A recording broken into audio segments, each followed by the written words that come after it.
Ananda semuanya, hari ini kita bertemu kembali. Semoga Ananda, sahabat cinta bahasa, pejuang masa depan, selalu bersemangat untuk menuntut ilmu.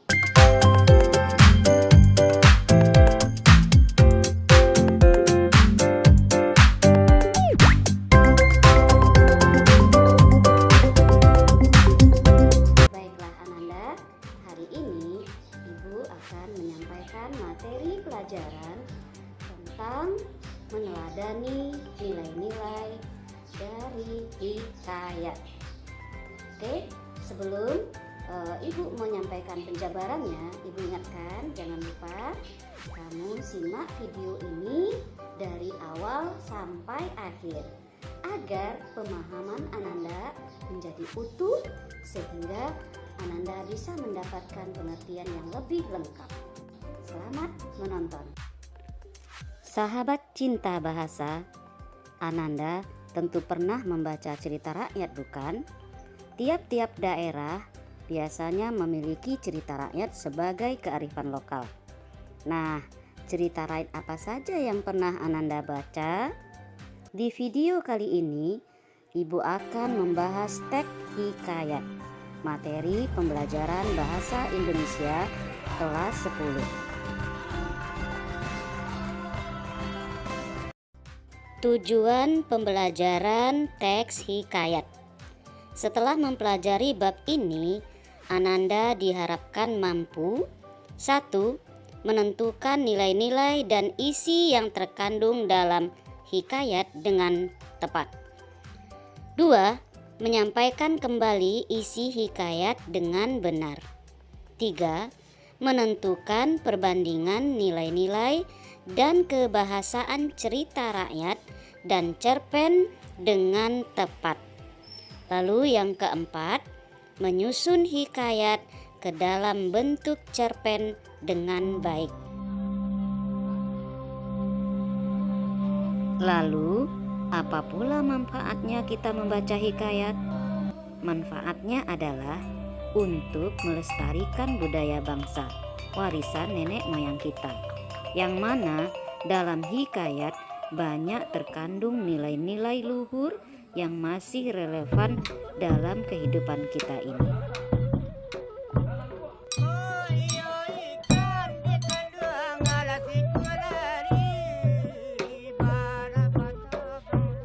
Indonesia bagus. Yang akan dibahas dalam materi hikayat ini adalah 1. Pengertian hikayat. 2. Fungsi hikayat. 3. Ciri-ciri atau karakteristik hikayat. 4. Struktur hikayat. 5. Unsur-unsur hikayat. 6. Jenis-jenis hikayat. 7. Nilai-nilai yang terkandung dalam hikayat. 8. Analisis unsur-unsur intrinsik, ekstrinsik, dan analisis struktur hikayat si miskin. Baik Ananda, kita bahas satu persatu materi ini. Pertama, pengertian hikayat. Kata hikayat berasal dari bahasa Arab, yaitu hikayah. Artinya kisah, cerita, atau dongeng. Biasanya hikayat ini disampaikan secara lisan. Menurut sastra lama, pengertian hikayat adalah cerita rekaan berbentuk prosa panjang berbahasa Melayu yang menceritakan tentang kehebatan dan kepahlawanan orang ternama dengan segala kesaktian dan keanehan yang dimilikinya. Menurut KBBI, hikayat adalah karya sastra lama Melayu berbentuk prosa yang berisi cerita, undang-undang, dan silsilah yang bersifat rekaan, keagamaan, historis, biografi, atau gabungan sifat-sifat itu. Nah, sekarang Ananda sudah tahu ya, apa itu hikayat. Hikayat juga merupakan salah satu bagian dari cerita rakyat. Oke Ananda, sekarang kita lanjut ke bagian kedua, fungsi hikayat. Hikayat berfungsi sebagai cerita penghibur atau perlipur lara. Ada pula hikayat ditulis atas permintaan raja tentang kemasyhuran sebuah kerajaan. Dan ceritanya dilebih-lebihkan untuk membuat para musuh kerajaan merasa takut, karena seolah-olah kerajaannya adalah yang paling perkasa. Hal ini juga dimaksudkan untuk menjaga kerajaannya dari serangan musuh. Selain itu, hikayat berfungsi sebagai pembangkit semangat dan juga untuk meramaikan sebuah pesta. Oke Ananda, kita lanjutkan ke ciri-ciri atau karakteristik hikayat.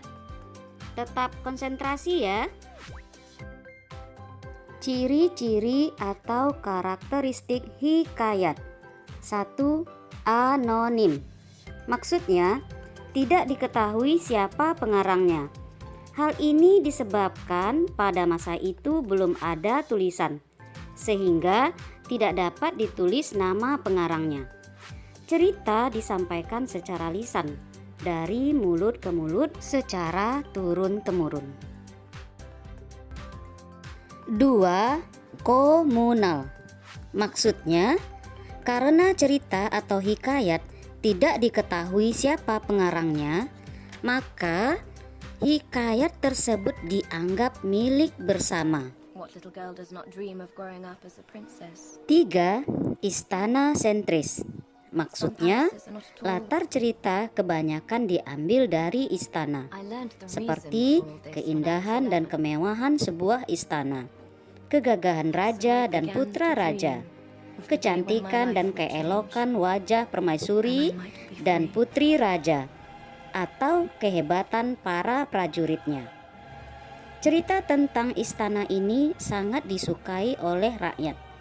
Mereka merasa sangat terhibur karena pada masa itu rakyat hidup dalam kemiskinan, sehingga mereka sering berimajinasi tentang indahnya hidup dalam istana melalui cerita dalam hikayat. Ayo terus nyanyi ayo. Terus. Ayo. Ayo dong. 4. Pralogis. Maksudnya, cerita dalam hikayat banyak mengandung kemustahilan yang tidak dapat diterima oleh akal. Misalnya, kemustahilan tentang bayi yang lahir bersama panah atau pedang. Raja bisa terbang dengan burung borak. Tokoh-tokoh dalam hikayat memiliki kesaktian yang tiada taranya atau tiada bandingannya.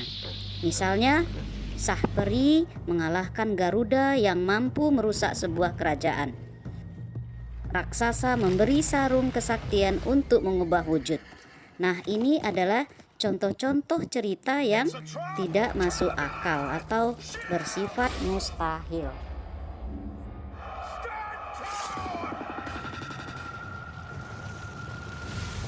5. Bahasa. Hikayat menggunakan bahasa Melayu klasik karena hikayat lahir pada masa Melayu klasik. Bahasa Melayu klasik disebut juga bahasa arkais atau bahasa kuno. Misalnya, kata syahdan, hatta, sebermula, titah, upeti, bejana, dan lain-lain. Kata-kata ini sudah tidak digunakan lagi saat ini karena bahasa terus mengalami perkembangan. 6. Bersifat didaktis. Maksudnya, dalam hikayat banyak mengandung nasihat, pengajaran, dan nilai-nilai moral serta nilai-nilai religius. Kemudian kita masuk ke bagian keempat, struktur hikayat. Sama dengan teks narasi lainnya, struktur dalam sebuah hikayat adalah 1. Abstraksi, berisi pengenalan tokoh, latar, dan suasana. Pada bagian ini, penulis menceritakan situasi yang sedang terjadi. 2. Orientasi. Pada tahap ini mulai muncul masalah atau konflik. 3. Komplikasi. Di bagian ini diceritakan muncul masalah-masalah di antara para tokoh. 4. Klimaks. Pada bagian klimaks ini, semua masalah mengalami puncaknya. Disinilah peristiwa paling menakjubkan atau mendebarkan. Pada bagian ini, beberapa tokoh mengalami perubahan nasib. Apakah tokoh tersebut berhasil atau gagal menyelesaikan masalah?